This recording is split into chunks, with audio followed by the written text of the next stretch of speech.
Et yo, c'est Mike pour la vie de Mike, l'émission où je vous donne mon avis même si vous ne me l'avez pas demandé. Aujourd'hui, on va revenir sur la série Warrior, la saison 3. Allez, c'est parti.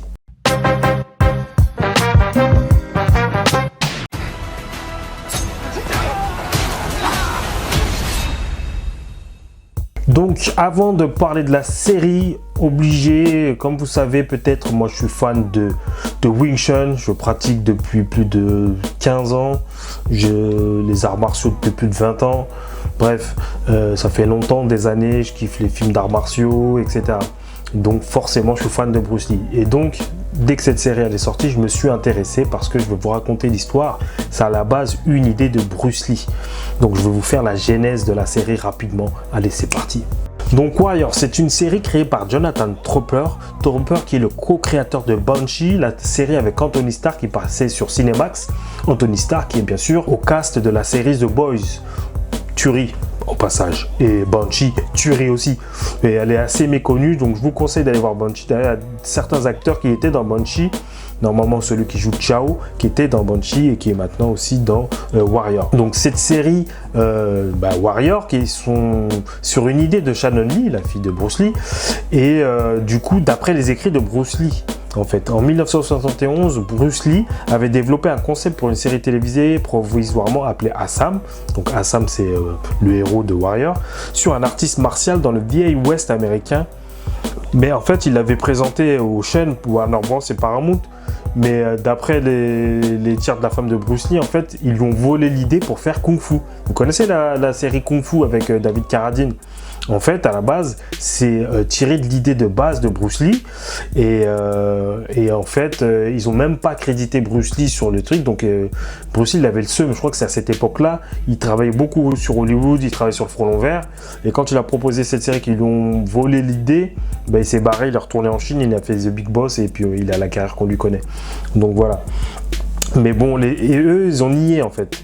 Ils ont déclaré qu'ils développaient depuis un certain temps un concept identique créé par les deux écrivains, producteurs Ed Spielman et Horror Frenner, bref, on s'en fout. Et même pour jouer le rôle principal, ils n'ont pas pris Bruce Lee parce que, pour jouer un asiatique quand même, ils ont dit parce qu'il avait un accent très fort. Et justement parce que c'était un chinois. Donc une certaine forme de racisme. Donc du coup, Shannon Lee, ça a permis de remettre tout ça en place. Et en 2015, Shannon Lee et Perfect Storm Entertainment ont annoncé que la série serait produite et diffusée sur Cinemax, donc Cinemax, la chaîne de Banshee. Et que le cinéaste Justin Lin qu'on connaît pour je crois qu'il a fait des Fast and Furious, ouais, je crois qu'il a fait des Fast and Furious, était choisi pour diriger la série. Donc la production a commencé le 22 octobre 2017 en Afrique du Sud.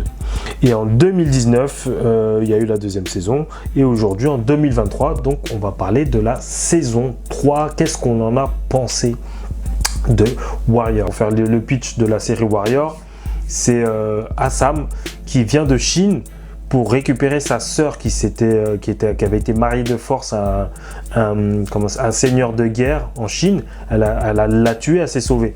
Donc lui, il part à sa recherche parce qu'elle s'est sauvée aux États-Unis.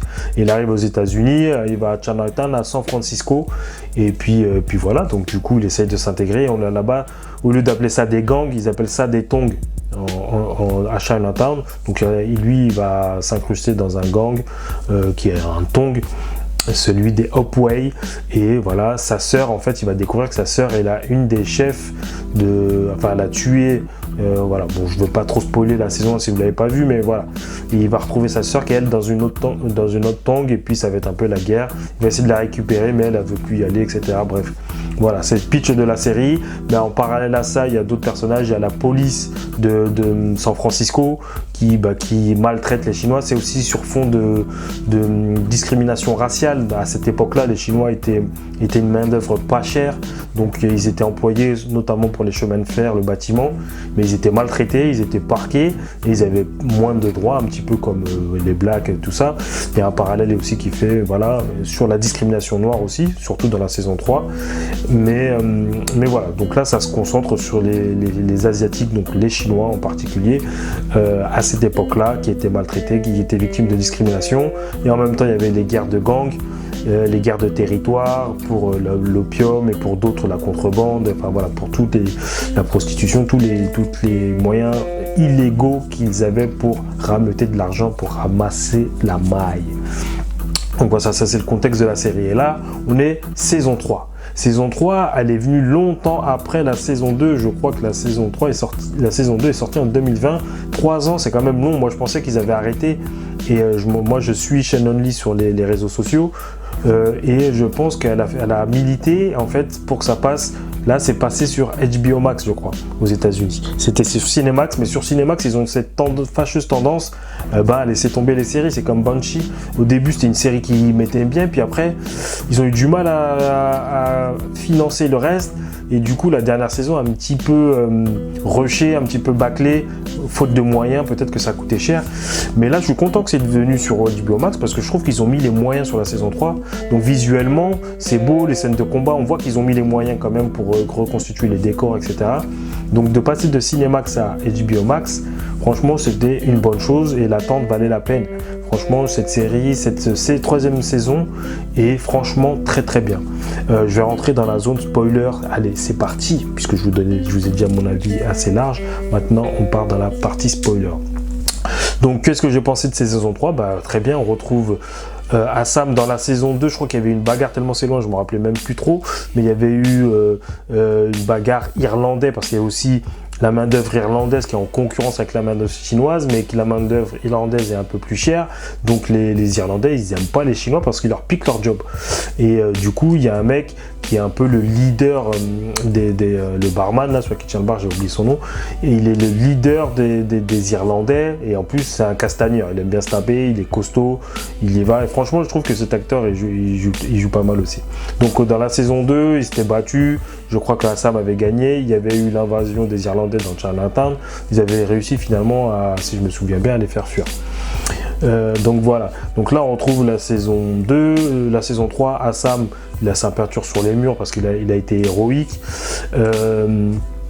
Et puis, du coup, il y a toujours la rivalité entre les Tang, mais le Tang de sa sœur a pris de l'ampleur en fait. A pris de l'ampleur et il commence à rallier toutes les autres. Et on voit Marc Dacascos, dédicace à Marc Dacascos qui fait une apparition dans cette saison, qui a un bon rôle, je trouve. Mais je m'attendais, comment ils l'ont développé, je m'attendais à plus de trahison en fait. Je pensais qu'il était infiltré pour trahir au bout, même s'il a trahi d'une certaine manière, mais là c'était presque justifié de la manière dont il a trahi. Mais je pensais qu'il allait être plus fourbe et un peu plus sournois. En fait, il a été quand même honorable et voilà, c'était pas mal.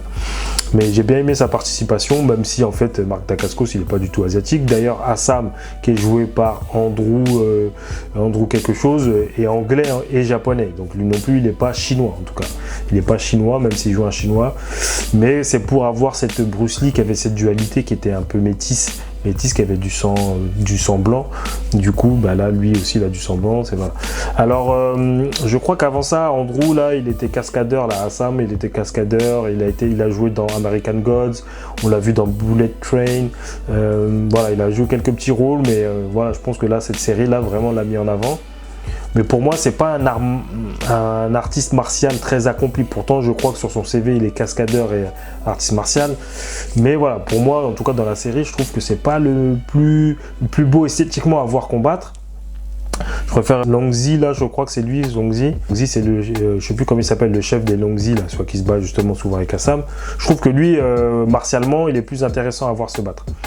Donc je trouve que les chorégraphies, quand c'est Assam qui se bat, sont pas terribles, sont pas toujours top. Et en fait, ça va dépendre de qui est dans le combat, en fait. Parce qu'il y a des artistes, justement, le gars de Longzi, là, lui, il se tape bien. Et je trouve que du coup, ces chorégraphies martiales sont plus abouties. Et je trouve que celles de Andrew, là, de Assam, sont un petit peu moins bien. Donc voilà, sinon après, il y a quand même une superbe ambiance. J'aime bien justement celui qui joue le rôle de Chao, donc qui est joué dans Banshee justement aussi, et qui jouait très bien. D'ailleurs, mais il y a des bons acteurs. Celui qui fait Young Jun aussi, je trouve qu'il joue super bien. Je trouve qu'il joue bien. Pas forcément un super artiste martial, mais en termes d'expressivité, en termes d'expression, parce qu'il a des moments, je pense qu'il a les meilleurs moments en termes des relations avec son père, qui est revenu, qu'on pensait qu'il était parti, et qui est revenu parce que c'est lui le boss, et du coup, La manière est remise en cause, sa manière d'être un leader, en fait, d'être un chef de tank, est remis en cause et il permet justement aux autres d'en profiter. Donc voilà, il y a une petite concurrence avec lui et Assam qui essaie de le garder sur le bon chemin, et puis Assam qui est tiraillé entre se barrer parce qu'il rencontre celle qui fait les impressions de faux billets, et il est tiraillé en fait entre faire le bon choix, se barrer, parce qu'en fait il n'a pas un mauvais sang, Assam. Il fait partie d'un tong, mais il a un bon fond. Donc voilà, il y a ce petit tiraillement là. Donc franchement, série très intéressante. Il y a plusieurs intrigues en plus. Ça va en dehors de Assam. Il y a une intrigue politique avec le maire qui doit se renouveler, Buckley qui était en fait un homme de l'ombre qui est passé maintenant à la lumière. Donc voilà, franchement, moi j'ai trouvé que c'était une bonne saison, bien rythmée, avec plein d'intrigues qui s'entremêlaient, qui étaient intéressantes. Le dernier combat quand il va pour se taper pour sauver sa sœur aussi, c'est intéressant. Et pour l'instant, je ne sais pas si ça n'a pas encore été renouvelé pour une saison 4. Elle a été plutôt acclamée par la critique cette saison 3. Moi, j'ai bien apprécié aussi, franchement. Ça faisait un petit moment que je n'avais pas vu, du coup, parce que ça date de 3 ans. Donc tout ne m'était pas frais dans la saison 2. De la saison 2, en plus, moi, je pensais que ça allait s'arrêter, mais quand ils ont remis la saison 3, donc je fais la review avec un petit peu de retard. C'est sorti quand même, je crois, le dernier épisode en fin août, mi-août. Mais j'ai eu le temps de rattraper, et puis franchement voilà, j'ai bien apprécié, comme j'ai dit, quelques chorégraphies qui sont plus ou moins bien, et puis des fois on est un peu sorti justement de Chinatown et de San Francisco, on est parti un peu dans le vin là, dans le vigneron, et puis on est parti aussi un peu dans le sud. Donc ça fait il y avait aussi comment il s'appelle, le Black là, que Balafré qui faisait plus d'interventions et tout ça. Il y avait le gang je crois que c'est des Haïtiens, on ne sait pas trop si c'est des Haïtiens, des Africains, bon, des anciens esclaves, etc. Donc c'était pas mal, cette intrigue politique. Et puis oui, il y a une intrigue, en fait, on découvre qu'en fait la meuf avec qui Buckley veut se marier, en fait elle couche avec, bon, je sais qu'elle était pas nette, mais je m'attendais pas que ça soit avec lui qu'elle fricote, en fait, voilà, un petit peu. Donc voilà, franchement, voilà, pour parler de cette série, je trouve que c'est une bonne série. Les combats, comme je l'ai dit, je m'attendais à mieux pour une série inspirée de Bruce Lee, mais on se voit que Assam, il a la gestuelle, il reprend les gestuelles de Bruce Lee, il se met comme ça, il fait les petits gestes, bref, attention, faut pas que je casse tout, bref. Donc il a les petits gestuels de Bruce Lee, mais il n'a pas la grâce, il n'a pas la technique, il n'a pas... Voilà, en termes de combat, mais c'est pas grave, il y a quand même des bons combats, mais quand on a l'œil un peu expert en arts martiaux, ou même juste en film d'arts martiaux, tout n'est pas parfait dans les chorégraphies de combat, mais en tout cas, voilà, ça mélange bien intrigue, un petit peu amoureuse, politique, de pouvoir, de quête et d'arts martiaux, sur fond d'arts martiaux, ça claque. Donc voilà, Warrior saison 3, pardon, une bonne série que j'apprécie, hâte de voir ce qui va se passer en espérant qu'il y aura une saison 4, et si vous ne connaissez pas, voilà, franchement, filez si vous êtes fan d'arts martiaux, de kung fu, bien réalisé par le réalisateur de Banshee. Oui, j'ai oublié de dire que dans cette saison-là, j'ai retrouvé certains esprits Banshee avec des fois la violence, le coupage de doigts, etc. C'était un peu violence visuelle très forte. À un moment donné, il lui met les dents sur le rebord du bar. Et le mec, il lui casse l'Irlandais, il lui casse la mâchoire là. Franchement, c'était hardcore. Il y a quelques scènes choquantes et marquantes. Mais voilà, ça, c'est ce qu'on retrouvait des fois dans Banshee, la saison, enfin les premières saisons en tout cas. Donc c'était cool, c'était vraiment une bonne saison, j'ai hâte de voir la suite. Voilà, c'était tout pour moi, c'est MLK, c'est Mike, pour l'avis de Mike, l'émission où je vous donne mon avis même si vous ne me l'avez pas demandé. Allez, ciao.